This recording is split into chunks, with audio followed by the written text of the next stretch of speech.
Everyone assumes the Federal Reserve worries about inflation. That part's obvious. But inside the Fed right now, there's a stranger question quietly dividing economists. What if artificial intelligence changes how much an entire economy can produce, without anyone actually knowing yet whether that's true? That question isn't about chatbots. It's about a number most people have never heard of: productivity. And right now, the American financial system is making a massive bet on it. Here's the chain, start to finish. Productivity is just output per hour of work.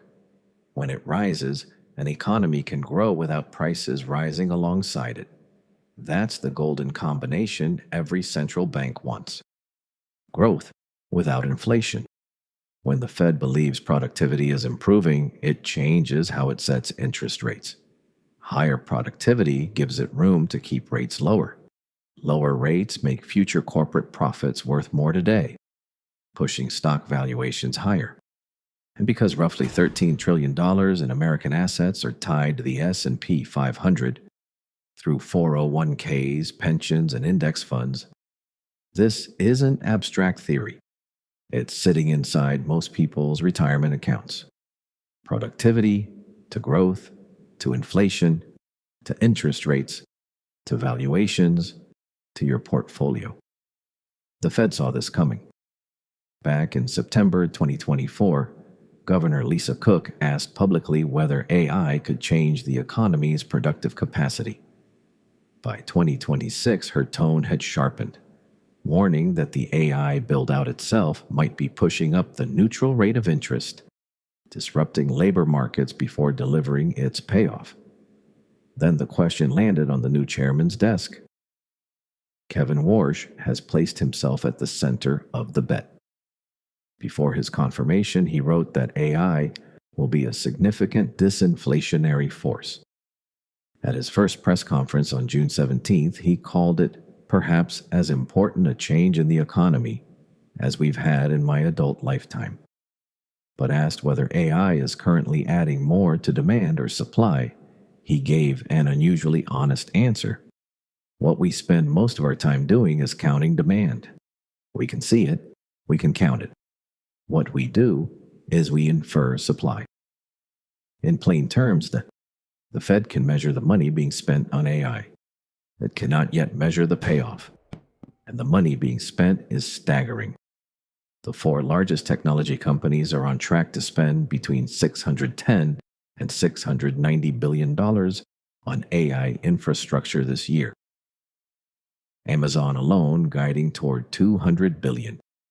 Set that against the other side of the ledger, direct AI revenues are estimated at just $80 to $120 billion. A gap of $500 billion between what's being built and what's being earned. This isn't the first time markets have made this exact bet. When electricity arrived in American factories in the late 1800s, productivity gains took nearly 3 decades to show up, because factories had to be redesigned around it, not just plugged in. The same pattern played out in the 1990s. Alan Greenspan's Fed let the economy run hot, betting technology was permanently changing the math. Productivity gains did eventually arrive, but valuations ran far ahead of that reality first, and the Nasdaq lost roughly 78% of its value when the gap closed. Economists studying AI today are far from agreement. MIT's Darren Acemoglu estimates the total productivity gain over the next decade at under 1%. Others estimate closer to a full point annually. Goldman Sachs has projected higher still. Nobody is claiming certainty. Here's why that uncertainty matters more than any earnings report. Corporate spending assumes the higher estimates are correct. And because the companies doing that spending now dominate the S&P 500, index funds have quietly become concentrated bets on this outcome. If you own a broad market fund, you own more of this bet than you realize. If understanding these hidden mechanics is why you're here, that's what this channel does every week. Consider subscribing to Beyond the Chyron.